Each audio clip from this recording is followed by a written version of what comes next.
Once upon a time, in the grand castle of King Aldric, a magical pool held the secret to the kingdom's fate. It was said that the pool of prophecy could reveal the future, showing glimpses of what was to come. But King Aldric, a ruler driven by insatiable ambition, had discovered a dangerous truth about the pool. It could only reveal what he wanted to see. King Aldric was a formidable monarch, his rule marked by a relentless pursuit of power. He had conquered neighboring lands, amassed great wealth, and expanded his kingdom's borders. Yet, his thirst for dominance remained unquenched. It was said that he would stop at nothing to achieve his goals. One day, while wandering the castle's labyrinthine corridors, King Aldric stumbled upon the fabled pool of prophecy. Its shimmering waters called to him, and he approached with eager anticipation. As he gazed into the pool's depths, he saw a vision of himself, ruling over a vast and prosperous empire, his people bowing before him in unwavering loyalty. From that moment, King Aldric became consumed by the pool's enchantment. He visited it daily, seeking visions of his glorious future. Each time he saw the same images of power and adoration, and he grew more intoxicated by the promises of the pool. As his obsession deepened, King Aldric's rule became more tyrannical. He imposed heavy taxes on his subjects, conscripted peasants into his armies, and silenced any dissent with an iron fist. His advisors, once voices of reason, dared not oppose him, for they knew that the king's will was unyielding. Word of the king's tyranny and his reliance on the pool of prophecy spread throughout the kingdom. Despair settled upon the people as they saw their once peaceful land torn apart by greed and cruelty. They whispered of a rebellion, of a way to end King Aldric's reign of terror. Meanwhile, the pool continued to show the king only what he wanted to see: himself on a throne of unmatched power. He had convinced himself that his visions were a divine mandate, and any opposition was seen as treason. But the pool had its own way of revealing the truth. One fateful night, as King Aldric stared into the water, the surface rippled and shifted.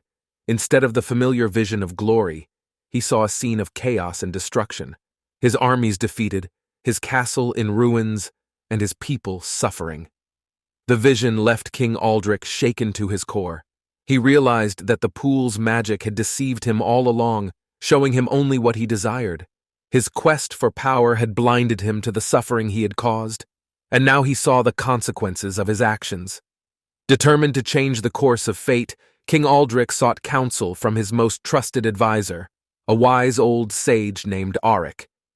He confessed the folly of his ambition and the destructive path he had taken. Audric implored the king to mend his ways, to seek the well-being of his kingdom rather than his own power. But the damage had been done, and the people's anger had reached a boiling point. A rebellion had formed, led by a courageous young woman named Elara. She had witnessed the suffering inflicted upon her people and was determined to free them from King Aldric's tyranny. As the rebellion marched on the castle, the king knew that he had to act. He ordered his guards to protect him at all costs, vowing to put an end to the uprising. But even the loyalty of his guards could not suppress the tide of change that had swept through the kingdom. In the final confrontation, King Aldric faced Elara, who stood as a symbol of hope and justice. She spoke of a kingdom where the people's voices would be heard, where fairness and compassion would prevail. King Aldric, now seeing the folly of his ways, recognized the truth in her words. In a moment of redemption, King Aldric relinquished his crown and stepped away from the throne. He pledged his support to Elara and the rebellion, acknowledging that his lust for power had been the root of his downfall. The people, weary from years of suffering, embraced the promise of a new era. Elara was hailed as their leader, and together they worked to rebuild the kingdom, mending the wounds of the past. The pool of prophecy, once a source of deceit and ambition, was left untouched, a symbol of the dangers of unchecked power. King Aldric, once a tyrant consumed by his desires, retired to a life of solitude. He spent his days reflecting on his past actions and the lessons he had learned. In the end, he found a measure of redemption in the humility of knowing that true power lay not in dominion over others, but in the ability to change one's own heart. As the kingdom healed and flourished under Alara's just rule, the people looked to the future with hope, knowing that the mistakes of the past served as a reminder of the importance of compassion, fairness, and the true meaning of leadership.